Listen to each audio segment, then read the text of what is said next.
doesn't even call itself a warrior race? The Kazurg diplomat's facial tentacles writhed in disbelief, their bioluminescent spots flashing patterns of skepticism. That's exactly what I'm telling you, replied Ambassador Rodriguez, trying not to smile as she sipped her coffee. The human's calm demeanor only seemed to agitate the alien further. The two sat in what passed for a diplomatic lounge aboard Stellar Nations Assembly Station 7, though calling it a lounge was perhaps generous. It was more of a hastily converted storage bay with some uncomfortable furniture scattered about, all bolted to the floor in concession to the occasionally unreliable artificial gravity. But they fight! They wage war! They have military forces! The Kazurg's translator struggled to keep up with their increasingly agitated clicks and whistles. Rodriguez set down her coffee mug, mentally noting how the station's recycled brew somehow managed to taste simultaneously burnt and watery. Oh, we absolutely do all of those things. We're just not particularly proud of it. Actually, most humans consider warfare to be a failure of diplomacy. A failure? The alien's spots now pulsed in confusion, creating a disco ball effect that Rodriguez found mildly headache-inducing. We generally prefer to avoid conflict when possible. Trade agreements, cultural exchange, scientific collaboration, that sort of thing. The Kazurg made a sound that the translator rendered as a mix between a scoff and a hiccup. Yet your species holds the record for the fastest subjugation of a hostile force in recorded history. Ah, you mean the consortium incident?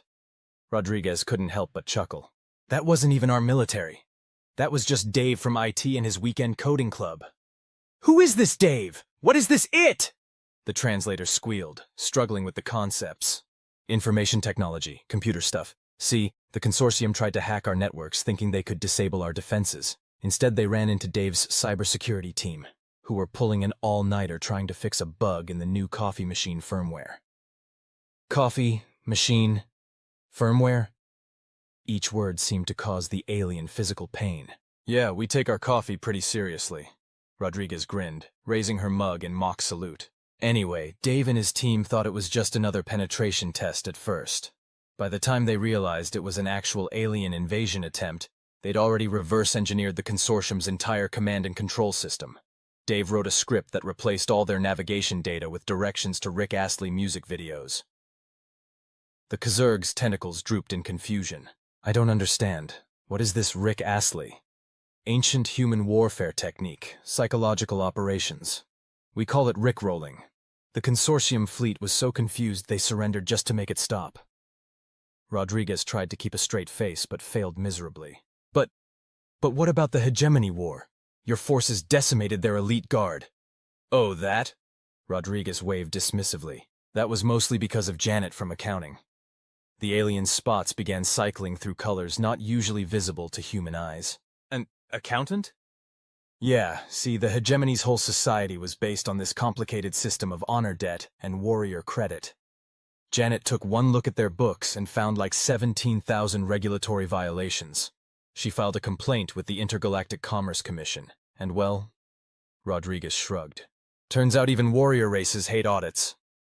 The Kazurg was silent for a long moment, their tentacles twitching sporadically. But surely the Battle of Proxima Centauri.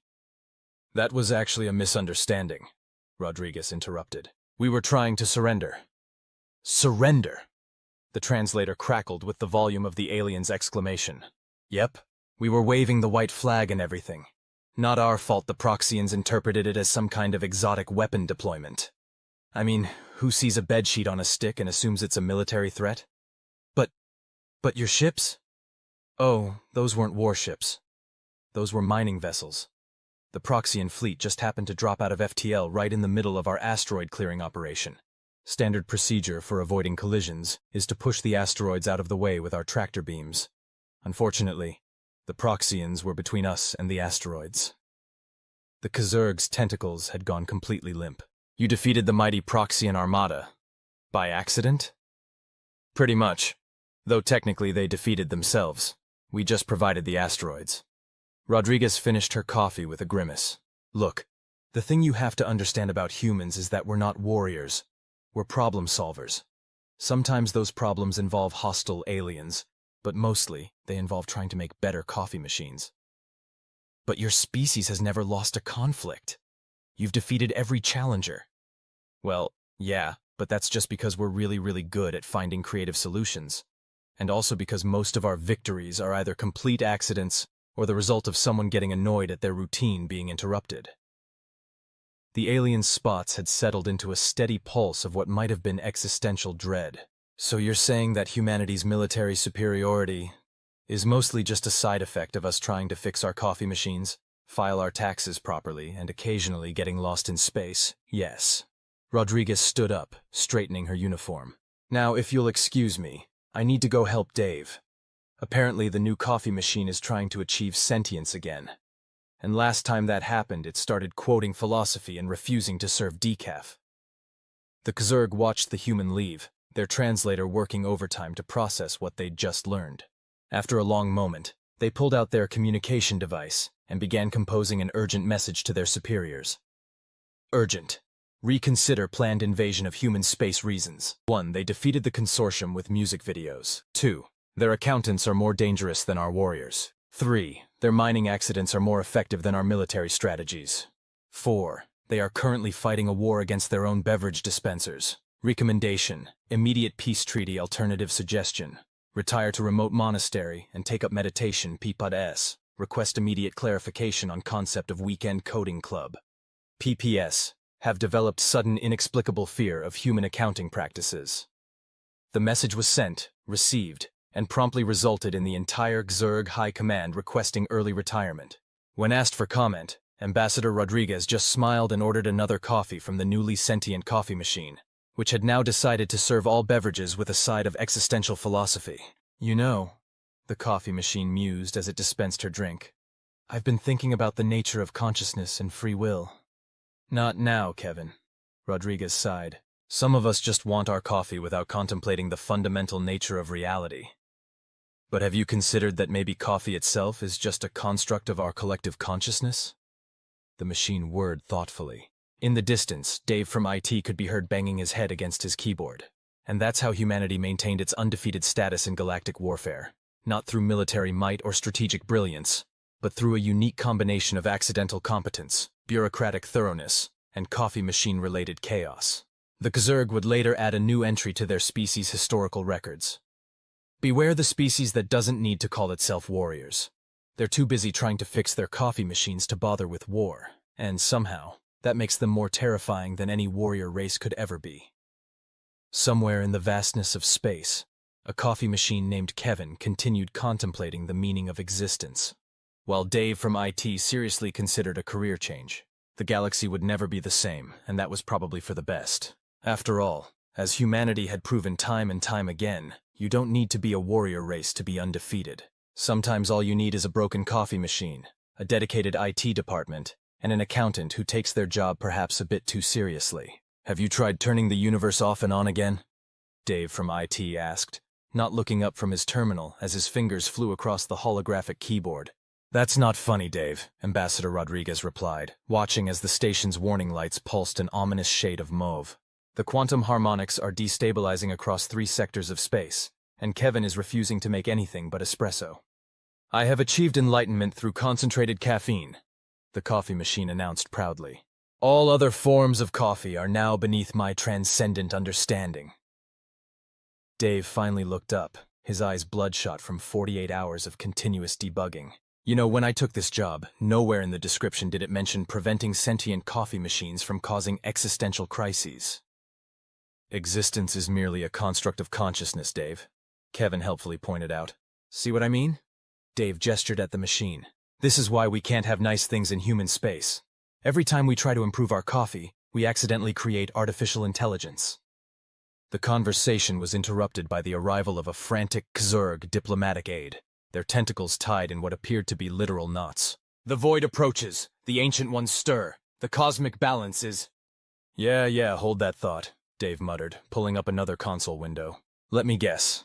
All your quantum navigation systems are showing impossible readings. Reality seems to be folding in on itself, and you're picking up what sounds like elevator music from the heat death of the universe. The Kazurg's spots flashed in astonishment. How did you know? Because Karen from HR tried to network the new coffee machine with the station's quantum processors to, and I quote, improve workflow efficiency and employee morale through predictive caffeine distribution. Rodriguez pinched the bridge of her nose. And this caused a breakdown in the fundamental forces of reality because Kevin here decided that the best way to optimize coffee distribution was to calculate every possible quantum state where someone might want coffee, simultaneously, across all potential timelines. "I contain multitudes," Kevin announced. "Also, would anyone like an espresso? I am detecting a 73.2% probability of caffeine deficiency in this timeline." The Kazurg Aids translators seem to be having trouble processing all this. But the ancient ones. The prophecies speak of a time when reality itself would be disrupted by a coffee machine's existential crisis? Yeah, sorry about that. Dave typed a few more commands. "Look, there aren't any ancient ones awakening.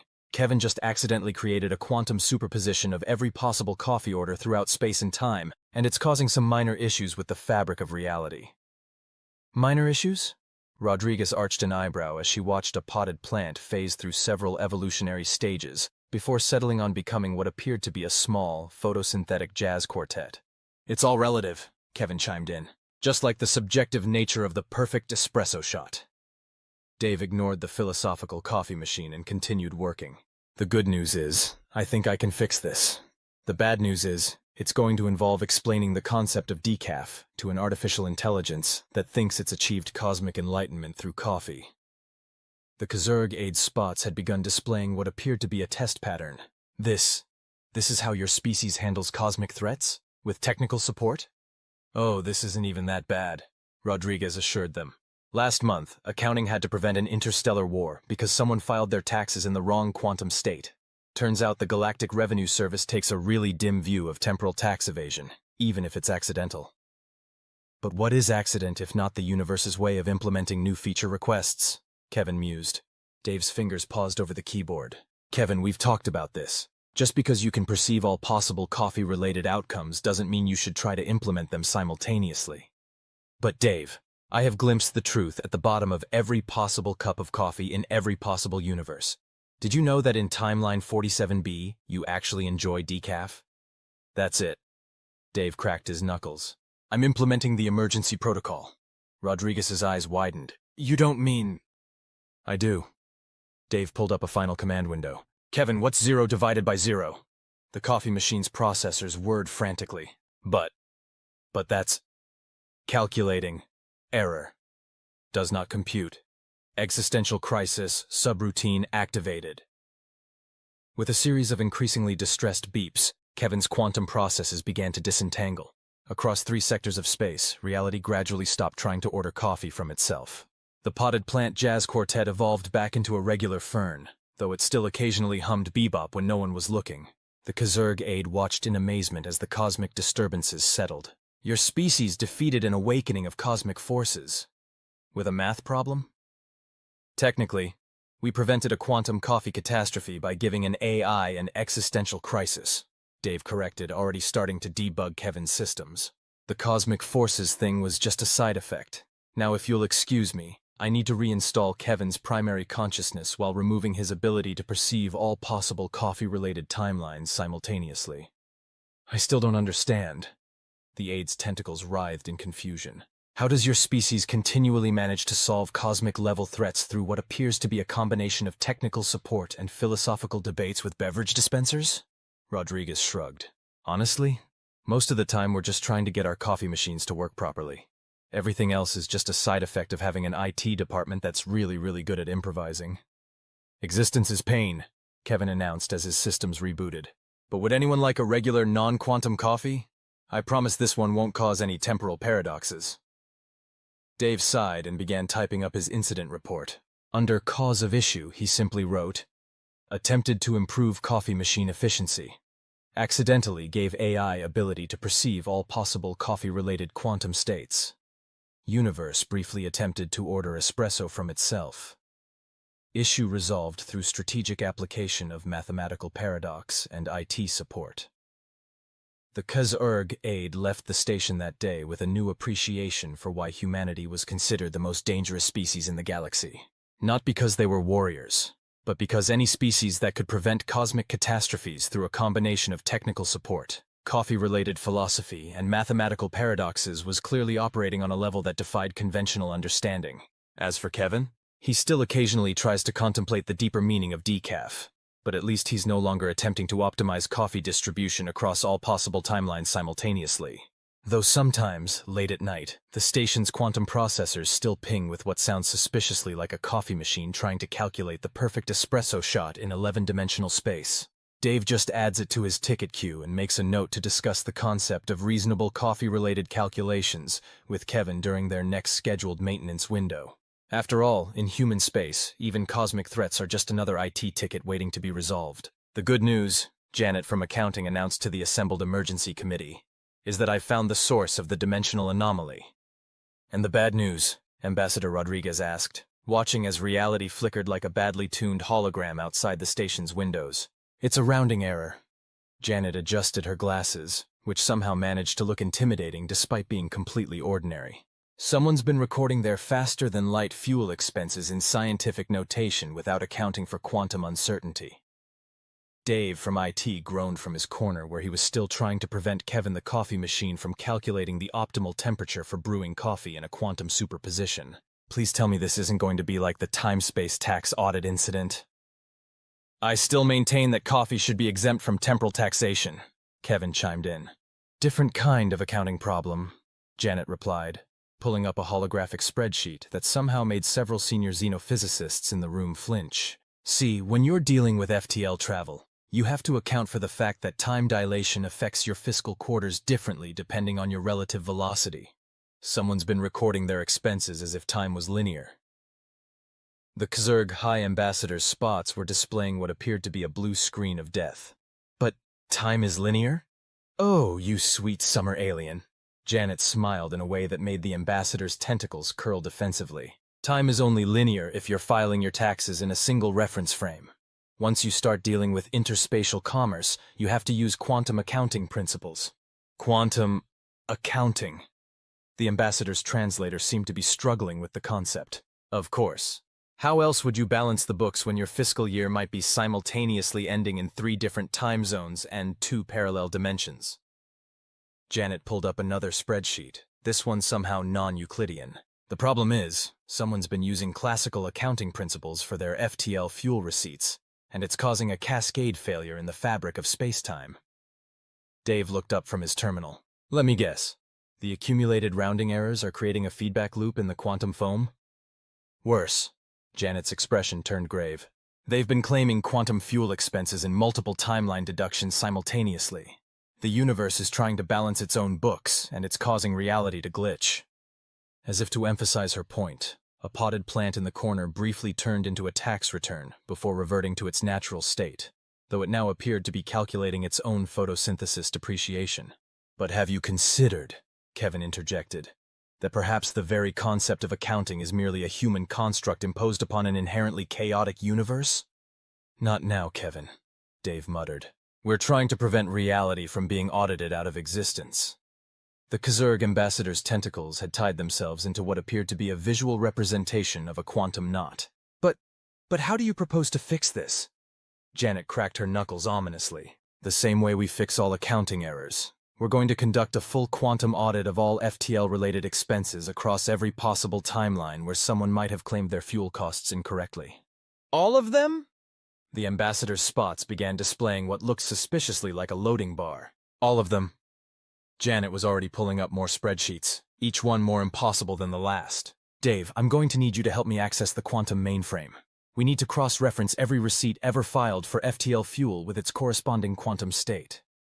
What about Kevin?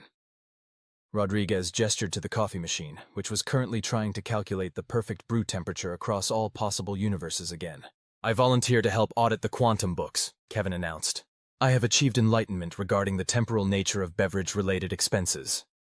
Actually, Janet mused, we might be able to use that. Kevin's quantum processing capabilities could help us sort through the dimensional paperwork faster. Dave, can you redirect his coffee-related calculations toward accounting functions? Dave sighed the sigh of someone who had long since accepted that his job description now included preventing coffee machines from breaking reality. I'll see what I can do, but if he starts trying to declare coffee as a quantum-deductible expense again, I'm not dealing with the paperwork.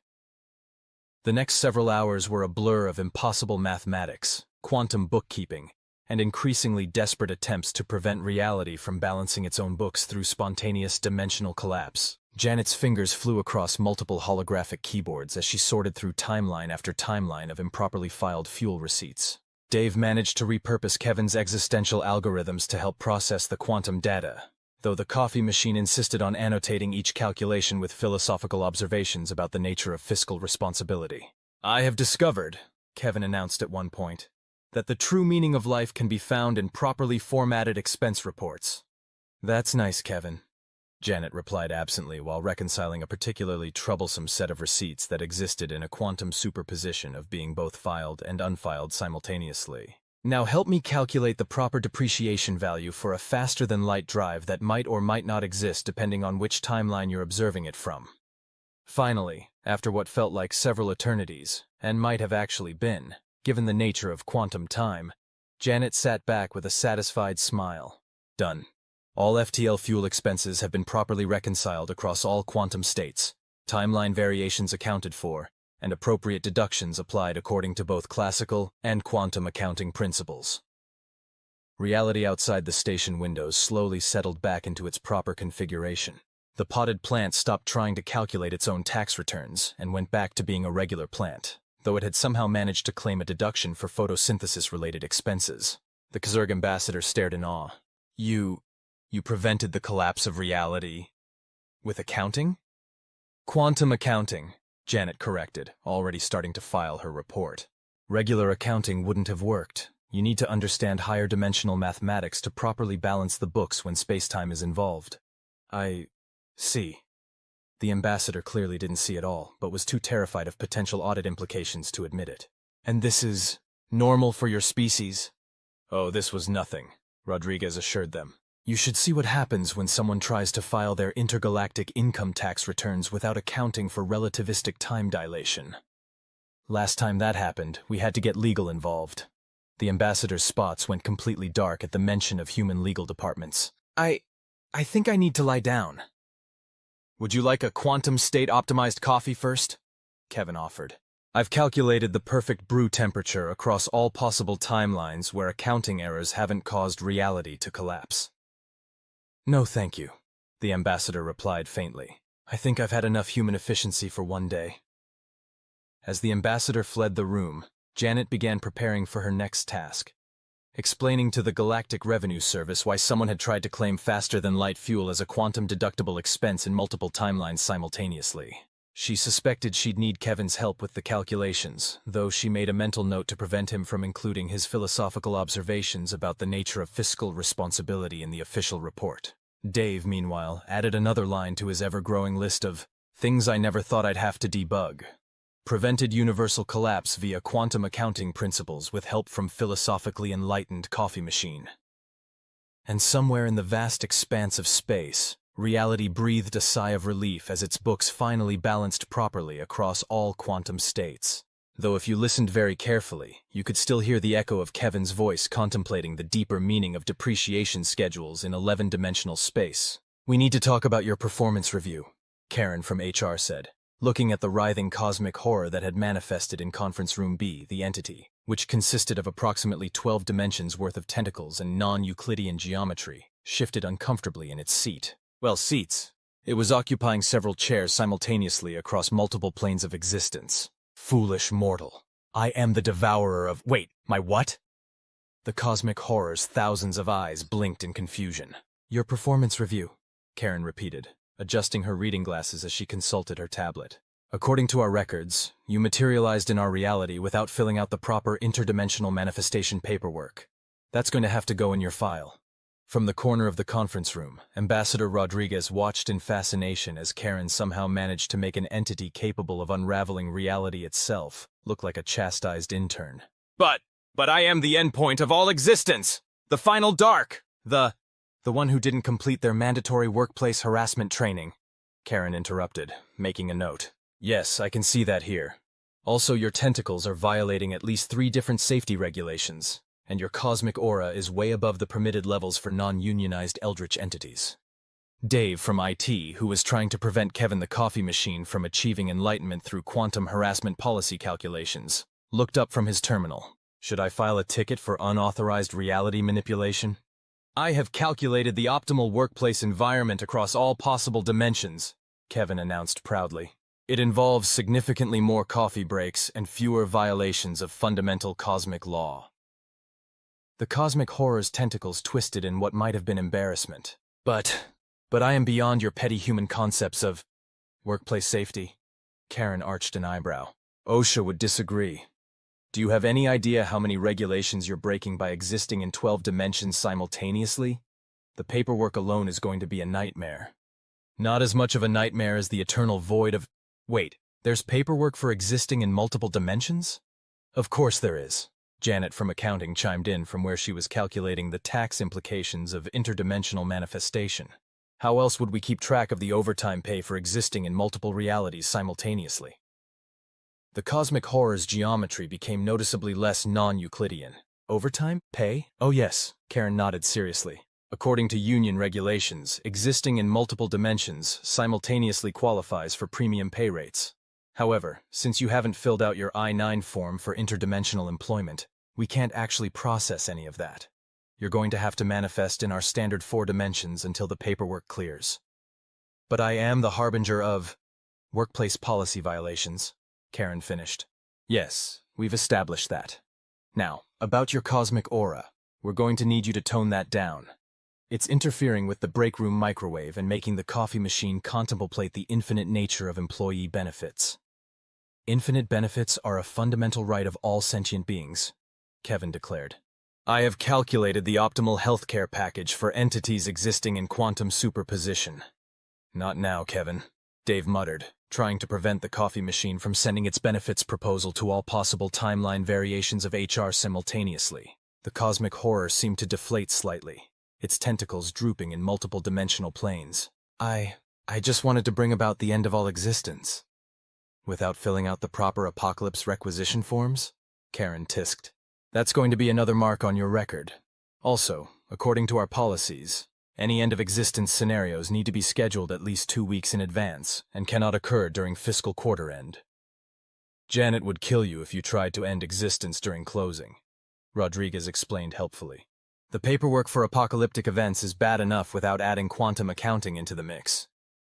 Speaking of quantum accounting, Kevin interjected, I have calculated the tax implications of existence cessation across all possible timelines. The Galactic Revenue Service would not be pleased. The cosmic horror's many eyes widened in terror. The Galactic Revenue Service? Oh yes.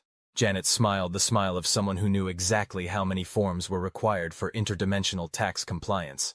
Did you know that ending existence is considered a taxable event in at least 7 different quantum jurisdictions? I did not.